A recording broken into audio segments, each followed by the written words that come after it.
Hello Game Code fans and welcome to the show. I'm your host Stephanie Pelley and we're the only video game show in Atlantic Canada. We're bringing you the latest and greatest in everything that has to do with video games and all that awesome local stuff as well. Here's what we have in store for you in this episode. We went through the cushions of our couches to grab some quarters and head down to the grand opening of the first Halifax vintage arcade location on Oxford Street in Halifax. We're going to take an exclusive look at the Dalhousie Esports Society's very first tournament for the latest in the Counter-Strike series Global Offensive. Why weren't these kind of events around when I was a student? If space western first-person role players are your thing, we've also got a full review of the latest title from Gearbox Software and the sequel to the critically acclaimed Borderlands, Borderlands 2. And we're in St. John, New Brunswick to check out the latest Fight for Infinity tournament. They've got Mortal Kombat, they've got Street Fighter, and you should stick around because we'll be wrapping up the show with some exclusive and exciting news for StarCraft 2 and League of Legends fans, so don't go anywhere.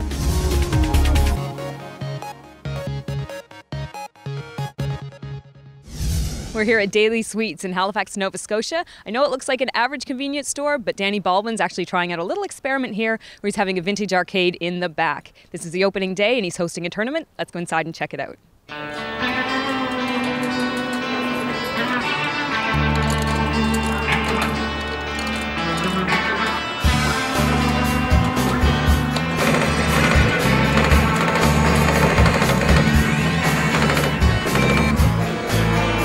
Terrible.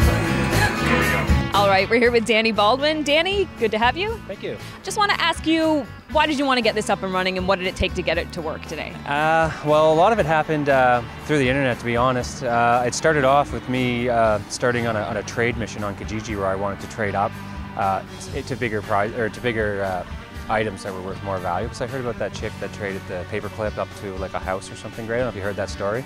So I had this WWF replica heavyweight championship belt forever, and I said, let me just chuck it on Kijiji and see what happens. So after a series of trades and events and stuff that happened, I ended up with a Mortal Kombat 2 machine, which I posted on Kijiji for trade again. And during that process, someone contacted me and asked, do the quarters work and can I buy it? And I said, no, I'm just looking for trades, and I had no intention on opening an arcade at this point. And then a couple days later, something clicked, and I was like, they must have a place to put the machine. That would be cool. And so I wrote them back and said, hey, if you have a place to put it, we'll go splits, and we'll put it in wherever you might be. And I came down to meet the person that emailed me, which was Teresa from the store here. And we went out back, and she had an open room, and the light bulb went off, and I said, well, how about 10 machines instead of 1? And she said, let's do it. We shook hands, and here we are today. Amazing. Yeah. So do you think there's like kind of a revival of the classic arcade going on right now? I just think anything vintage is pretty hot right now, to be honest. So not that I'm trying to jump on that bandwagon, but it just with regards to the video games, it's just everyone can play any of these games that I have on their computer for free and download the ROMs and everything, but there's a certain sexiness to coming in and playing them at the cabinets and putting the quarters in and just being in an arcade. And it's just, I'm not really targeting kids at all. It's just guys my age. And today, based on the results from the tournament and the people that showed up, it was all 20, 30-somethings that came and play, and there was hardly any kids at all. And that's exactly what I was going after for the target group. Yeah. So there's a lot of really old school games in there. I imagine you probably have done a bit of restoration work. What goes into a restoration? Well, it depends on the condition of the machine when I go to buy it. For the most part, I try to get machines that don't have a lot of electrical issues. But if they do, it's just, the machines consist of a monitor, a board, and a power supply, and then some extra cables for the controls. So there's like 4 main areas of things that can go wrong. So that's just more problem solving and figure out what's going on and just looking for parts on Kijiji and whatnot. And the other part is some of them, I try to buy games in their original cabinets because I don't want makeshift homemade games. I want people to feel like they're getting the arcade machine they played when they were 10 years old in the arcade. So more of the effort would go into the cosmetics of replicating it to make it look like what it did when it was originally out. Because I can't buy these new, and so I got to do what I can with them when I get them. Yeah.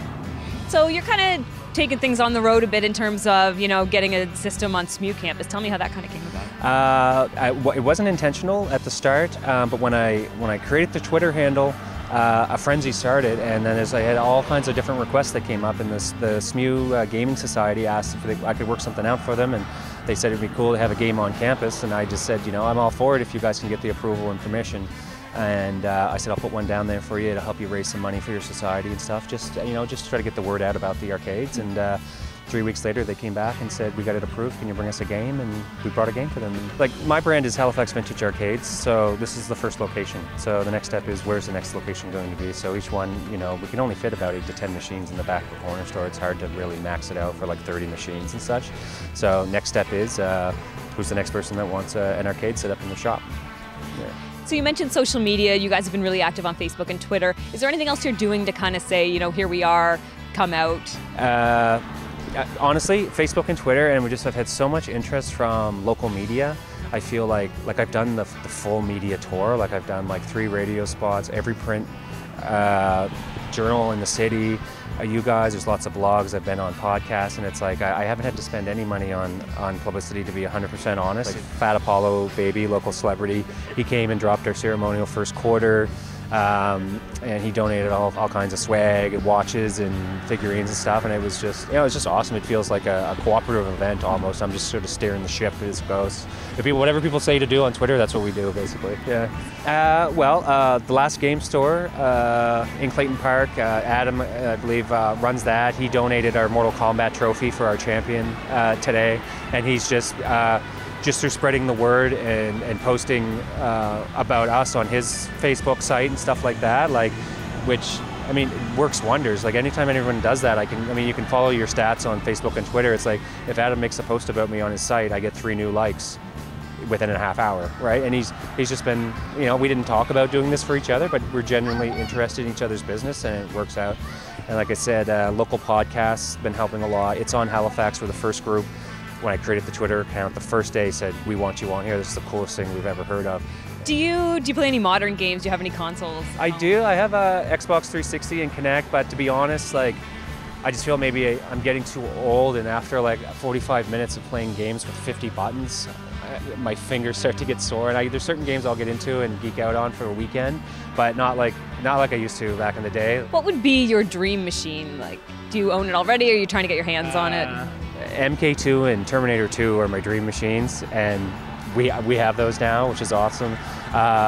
One that I really have to get, like a Pac-Man or like a showcase machine. But the truth of the matter is, if you talk to anyone that runs arcades, those machines don't make money anymore, even in like bigger. You got to have it because it's Pac-Man and you have to have it. So in this location, I wouldn't want to sacrifice a spot for a machine that people will play once because it's there. But then they're just going to jump and play the other machines that are more, I don't want to say more modern, but I don't know, just something about it. I just haven't made the leap to get the Pac-Man yet. So. Awesome. Yeah. Thanks so much. Awesome. Well, that was fun. Very nostalgic. Definitely.